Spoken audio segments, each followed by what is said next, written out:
Le Seigneur, l'Éternel, m'a donné une langue exercée pour que je sache soutenir par la parole celui qui est abattu. Il éveille chaque matin, il éveille mon oreille pour que j'écoute, comme écoutent les disciples. Ésaïe 50, verset 4. Est-il possible que dans notre folie, nous puissions avoir la langue exercée des sages? Lorsque vous priez, dites, Seigneur, donne-moi la langue du sage, et il le fera. Dites-lui, Seigneur, donne-moi un message pour quelqu'un. Matthieu 10, 20, Luc 12, 12, Actes 6, 10. Proclamez ses promesses par la foi. Et il vous donnera la parole à propos pour vos amis et vos ennemis. Il éveille chaque matin. Le Seigneur nous réveille sans sonnerie. Dites-lui, Seigneur, réveille-moi à 5 heures et donne-moi un message pour la journée. Vous serez surpris de voir comment le Seigneur vous réveille, vous prépare pour la journée entière. C'est notre privilège. Vous pouvez lui dire, Seigneur, je n'ai pas de réveil pour me lever tôt, pour aussi me préparer pour la journée. Nous pouvons tous et nous devrions tous lui parler tôt le matin, jouir de sa présence. Et ceci nous maintiendrait frais toute la journée. Beaucoup de gens n'ont pas de prière matinale et gaspillent leur temps. Agenouillez-vous tôt le matin pour recevoir le message du Seigneur et dites, Seigneur, enseigne-moi et parle-moi. Donne ta parole pour mes ennemis, mes amis, mes professeurs, mes collègues. C'est ainsi que nous jouissons de notre salut et que nous devenons utiles à Dieu.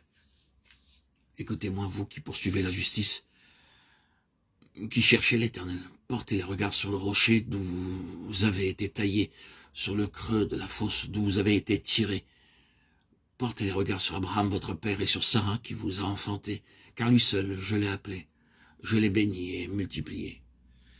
Ainsi l'Éternel a pitié de Sion, il a pitié de toutes ses ruines. Il rendra son désert semblable à un Éden, et sa terre aride à un jardin de l'Éternel. La joie et l'allégresse se trouvent au milieu d'elle, les actions de grâce et le chant des cantiques. Ésaïe 51, 1 à 3. Le Seigneur Jésus est ce rocher, 1 Corinthiens 10, 4. Lorsque nous répentons de nos péchés et que nous acceptons le Seigneur Jésus-Christ comme notre sauveur personnel, nous devenons participants de sa nature même. 2 Pierre 1, 4. Nous étions pécheurs par nature, et Dieu ne pouvait voir en nous aucun bien, comme Paul en témoigne dans Romains 7, 18. Il n'y a rien de bon dans notre nature en tant qu'être humain aux yeux de Dieu. Il n'y a non plus rien de bon en nous spirituellement. Il n'y a rien dans notre vie que Dieu peut accepter pour son service. Dès que nous acceptons le Seigneur Jésus-Christ comme notre Sauveur, et que nous croyons qu'il est mort à notre place, qu'il est ressuscité pour notre justification, sa vie même est déversée en nous, et nous sommes faits participants de sa nature. Le prophète nous dit, ne regardons pas à nous-mêmes, mais au rocher duquel nous avons été taillés, parce qu'il est lui-même devenu notre justice. Toutes les vertus du Seigneur Jésus-Christ et ses qualifications sont déversées en nous, jour après jour, si nous conservons nos regards sur Jésus. Il est notre exemple et notre vie.